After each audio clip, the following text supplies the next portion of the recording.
Hello and welcome to Hexed Countered. My name's Joe. It has been 1 year since I started my channel. Well, technically 1 year because I did an introductory video on March 8th, 2022. Today is March 8th, 2023. My first real video, I feel like, was on March 22nd of last year. But this is officially the 1 year anniversary of the channel, so I figured I would do something a little different, maybe a little special, to mark the milestone of having made it 1 year. I am over 1,100 subscribers, so if you are one of those people, thank you very much for your support. I appreciate it. Even if you're not, and you're just checking this out, thanks again for, taking your time and taking a look at my stuff. I appreciate it. What I wanted to do to kind of commemorate this is I wanted to talk about my favorite games in terms of games that I've actually covered on the channel during that first year of the Hexed Countered channel, which began life as the Legend Sport channel until I discovered that someone actually already had a channel called the Legend Sport channel, but it didn't have any videos on it. So it is what it is. So in general, I just wanted to kind of do a top X, with X being an unknown number. I was thinking 5 at first. And then when I started to go through the videos I'd done, and I've done about 150 videos for the channel now. So there was a decent amount of things to kind of go through. When I tried to cut that down to 5, my 5 favorites, I really couldn't do it. So I ended up with 7. So I'm going to call them Hexed Countered's Magnificent 7 for the period of March of 2022 to March of 2023. Not all these games were released in 2022. In fact, most of them were not. But regardless of that, I did want to kind of go through my top 7. So they're kind of in order. I'm a little flexible on what the rankings might be, but I have to put them in some order. So let's get started. So here's number 7, I guess, essentially. And it is Sherman Leader. So Sherman Leader from Danverson Games. Solitaire game was part of my Tanktoberfest series. Obviously, if you're familiar with the Leader series, there are a lot of games in this series. Solitaire games, they're somewhat abstracted in terms of, how the combat works and things like that. And some people, they're not everybody's cup of tea, but I find them not all that difficult to get into, although some of the rule books are a little bit undercooked, maybe. But I played a bunch of games in this series, probably more of the Leader series than anything else series-wise this year. Because I have Sherman Leader, I played that. I have IAF Leader, I have Tiger Leader. I also played Spruance Leader. And am I missing anything? I don't know if I'm missing anything. But I also have B-17 Flying Fortress Leader, which I do want to play for video. I just have not had the opportunity yet. Different things come up, and I want, trying to squeeze everything in. I will get to that as well. I also have Corsair Leader, and I have I backed Stuka Leader, and when Stuka Leader comes out, I will undoubtedly be playing that for video. There are other ones, Zero Leader, and Thunderbolt Apache, Hornet, Phantom. I would be willing to play any of those. I just don't own them. I would be willing to play them, and I'm sure I would enjoy them, because I really enjoy the Leader series, and I think this is my favorite. I do have a fondness for World War II, and of the 2 tank games from World War II, this one is a little better than Tiger Leader. I enjoy Tiger Leader as well, but this one is probably, of those 2, this one is, I think, the better one by a little bit. So that was number 7, Sherman Leader. Now we'll go to number 6, NATO Air Commander. So this is from Hollandspiele, sorry. Sometimes that Jersey accent comes through, and is designed by Brad Smith. This game is outstanding. It's slotted in at 6, not because I think there are 5 games that I enjoy more, but as I said, it was hard for me to rank these games. But this game is really challenging, and I really had a ball playing it, and is one that I know I will play off camera as well. So that's true of all of these games, but I did want to give, a lot of props to this one. And I know Brad actually told me that this, there will be a sequel to this from the Warsaw Pact side. So I'm looking forward to that as well. There are a lot of really interesting, cool games on Hollandspiele. So if you have not checked that site, that publisher out, please do so. They have a lot of really cool games, and I have other Hollandspiele games too that I have not played for video yet, but I will at some point. So you can look forward to seeing some of that as well. Number 5, and this was a tough one to determine which one I wanted to do because it is a series. So I chose this one. This was one of the first games I did for the channel, first war games I did for the channel. In fact, the very first war game I did for the channel was Bomber Boys, and I did it with Tabletop Simulator, and it's a free game, which I enjoyed a lot, and I actually considered putting it in this list because it's a pretty easy, straightforward game, and it's free, so there's not a whole lot not to like about it. But ultimately, I chose the Last 100 Yard series. I really enjoyed this series, and what I've discovered over this first year is that I really like tactical games. You'll see some more tactical stuff in here, but I really, really like this series. I did not have the first game. I do have Volume 2, the Airborne game, but I'm also a fan of, I'm like a Marine Corps fanboy, kind of, even though I'm an Air Force veteran, but I am a fanboy of the U.S. Marine Corps, and you know, the Pacific Island hopping campaign has always been a fascination of mine. And, you know, this game does a really good job of, you know, the fighting on Guadalcanal and in the Solomon Islands in general, just good stuff. Mike Denson has created a really good system. It's not overly complicated, but it's also not simple. So this is probably one of the more complex. Well, it's on the higher side of the complex games in terms of as I look over to see what else I picked here. But this is a great game too, and I really enjoy this game. And I should be receiving the Last 100 Yards second printing. I think it's the second printing today.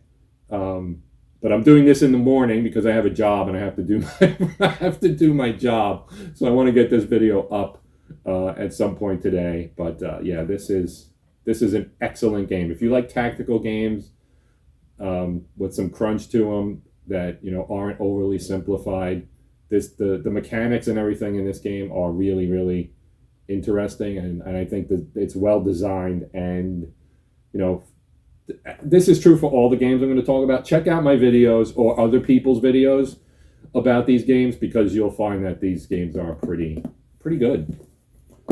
That is certainly true for that one. Now, here's a game that is, what would this be, number 4? This could easily be number 1. Okay, this is D-Day at Tarawa.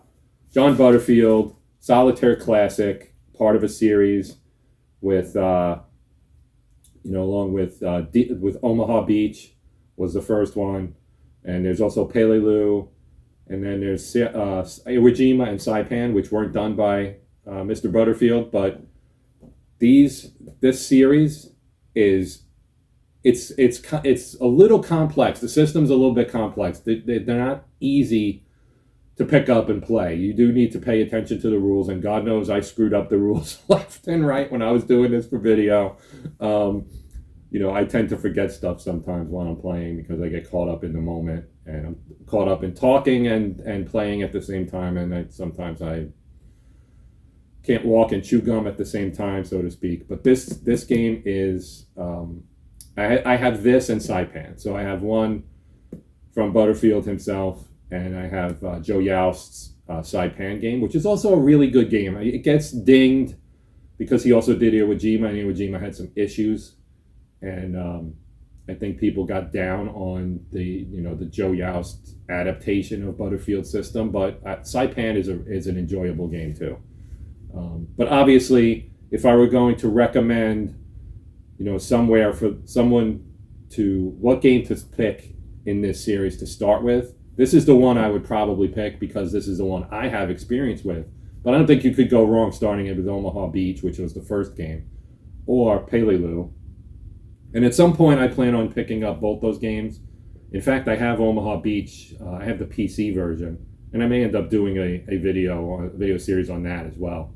just to kind of look at the PC adaptation of that. And the same is true for RAF. I also have the PC adaptation of that as well. So it's from Decision Games. John Butterfield, pretty much a masterpiece. I think most people who've played this game would agree that this is a really, really great, well done solitaire game. The system he devised to do this is awesome. I also have Enemy Action Kharkov and Enemy Action Ardennes, which I haven't played yet, but I will be playing those for video as well. Those are also Butterfield solitaire games. Those are published by Compass, and I will be getting to those as well.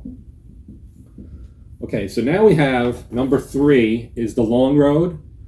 So this is Mark Walker's World War III with a paranormal twist game. And what I would say about this game is I think a lot of people who say, oh, I don't want to play with werewolves and vampires and all that, zombies and all that stuff, don't let that preclude you from trying this game.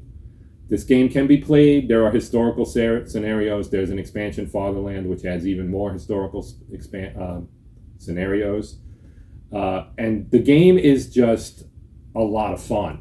And it's kind of the platoon commander system with some of the things from 65, like ability and power-wise, bolted onto it.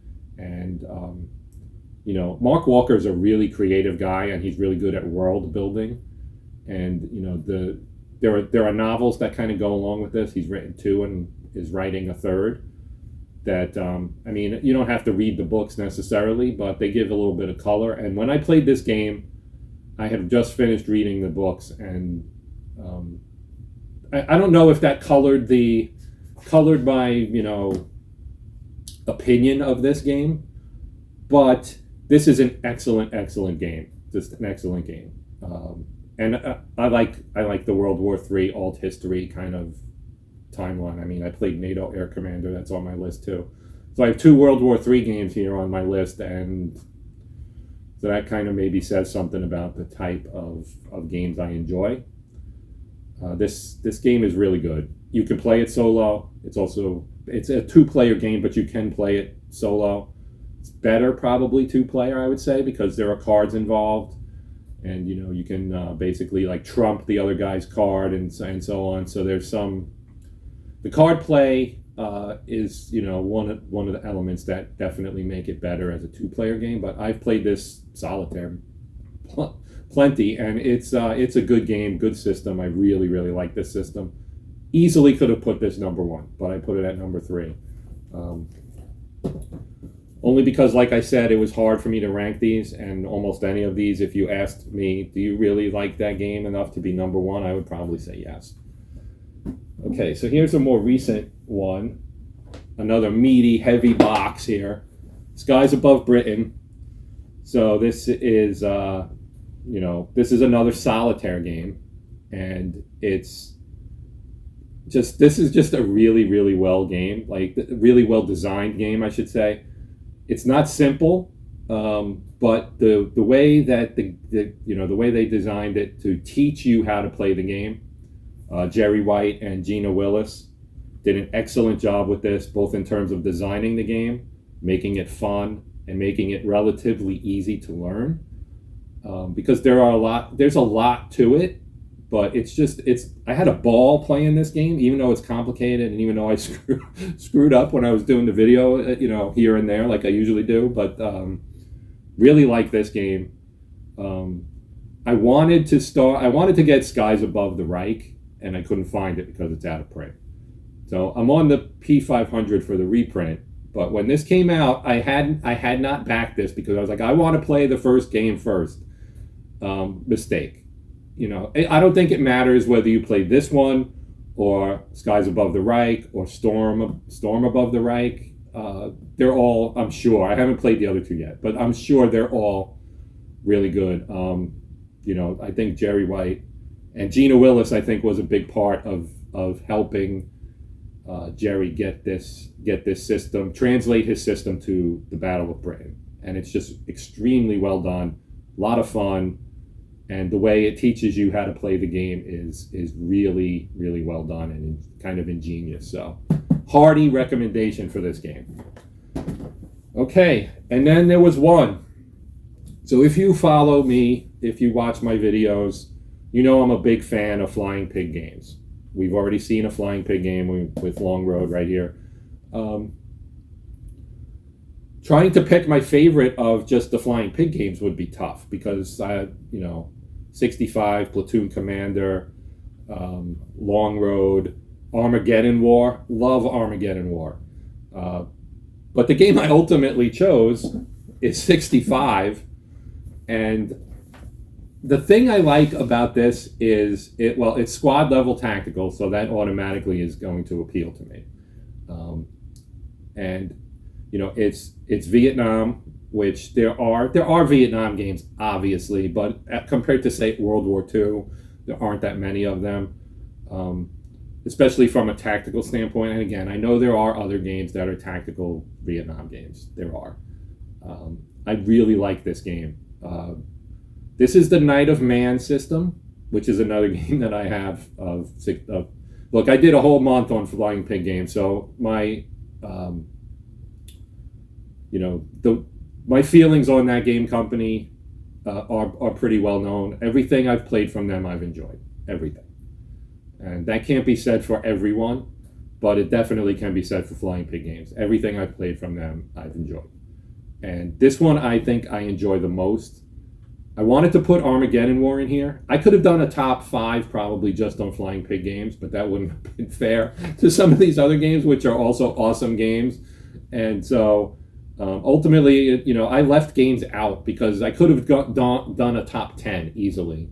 But again, it would have been, can I cut it to 10? So I did 7. I did the list really quickly. I didn't want to overthink it too much. One game you will not see or haven't seen is the new game Stalingrad Advance to the Volga 1942 from Revolution, designed by Mike Ranella. I love that game. Love it. But I don't know if it was recency bias that kept me from playing it. Maybe that's on my top 7 for next year because I do have another video on that one coming out to show the factory district scenario. But back to the matter at hand, 65. So 85, the sequel, is coming out on Kickstarter. It's on Kickstarter right now. So if you're watching this right now and have not backed that game, maybe you should. This system is a lot of fun. Again, this is a 2-player system, but there's a solitaire expansion. This one is Alone in the Jungle. There was also, and again, like I said, this is an evolution of the Night of Man system, and Night of Man had Alone Against the Aliens, I think, or something along those lines. And then Alone in the Mountains will be the one that goes along with 85.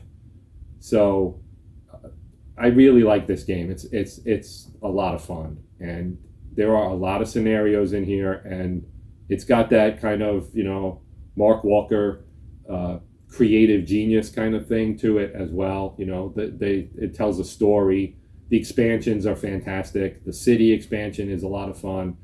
The U.S. Marine Corps ANZAC expansion, also a lot of fun, to play with the Aussies and everything. And it's really a lot of fun. I wouldn't have put this number 1 if I didn't love it. Now, I did say that I could easily have chosen, pretty much any of the other 6 could have been number 1 on my list. Armageddon War could have been number 1 on my list. If I were doing 8, that would have probably been the 8th game. But again, it would have been, is it that or is it the new Stalingrad game? Because I love that game too. So maybe, like I said, I left that one out because I was afraid of recency bias. Like I literally just finished playing that. Not finished because I will play it again, but finished playing it for the channel like 2 days ago. So, it's hard to choose my top 7, but I would definitely say this game, any of these games that I listed here. So, Sherman Leader, NATO Air Commanders, Last 100 Yards. I don't care which one of the 3 you pick. They're all great. I'm assuming the first one's great. I haven't played it yet. D-Day at Tarawa. Again, the D-Day series from John Butterfield. Outstanding. The Long Road, I already talked about that. And Skies Above Britain. Again, all of these are really, to me, they're really excellent designs. So that's the key thing, right? If the design is great and it's fun, then that's pretty much all I ask from a game. I love war games because you can learn while you play. You can put yourself in the commander's shoes and try and see, if maybe you do something a little different from what they did, would the outcome change? So there's a lot of that in there as well. But to me, the key thing is always fun. Is it fun? If it's fun, job done, job well done. And that's kind of the way I approach it. Although obviously I play war games because I like history, and in some cases alternate history when we're talking about, say, NATO Air Commander or the Long Road. And like I said, I did not have a problem with the supernatural forces in there. Just like when I played Knight of Man, I had no problem with fighting against aliens. I mean, it's a game. And it may not be everybody's cup of tea, but if you don't play the Long Road because of the witches and all the other stuff in there, then you're missing out, because it's a great game. And you can play straight up NATO against the Warsaw Pact without any of the other stuff.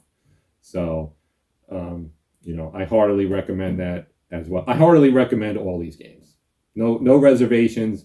In my opinion, these are all outstanding games if you play them. Maybe you wouldn't like it if your personal preferences, it doesn't fit that, but I feel like I can recommend all of these games as well as the two that I mentioned that were on the board, on the fringe of getting in: Stalingrad Advance to the Volga and Armageddon War. Both of those games, heartily recommend. There's other games I've done for video that would have been on this list if I expanded it to 10. The 10th game might have been Washington's War. Mark Herman classic. There's nothing not to love about that game. It's Mark Herman, so it's well designed. And, for me, the theme, the American Revolution and everything, card-driven game, that's just an excellent game too. Paths of Glory, which I haven't done for video, but I have it, and I mean to do it. I was going to do it with the card, with the, GMT CDG system that Stuka Joe created, and they polished it up, and I used that with Washington's War, and it's good. There's so much gaming goodness out there, and that's why I'm doing the channel.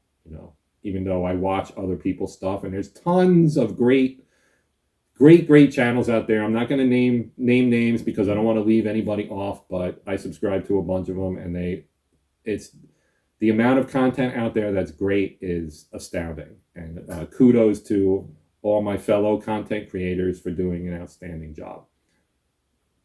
So I'm just going to wrap it up now. I kind of babbled on long enough.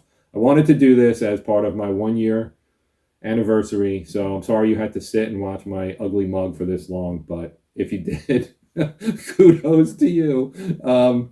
So I'm going to, as I said, I'm done. I'm wrapping this up. My name's Joe. This has been Hexed Countered, and as always, happy gaming.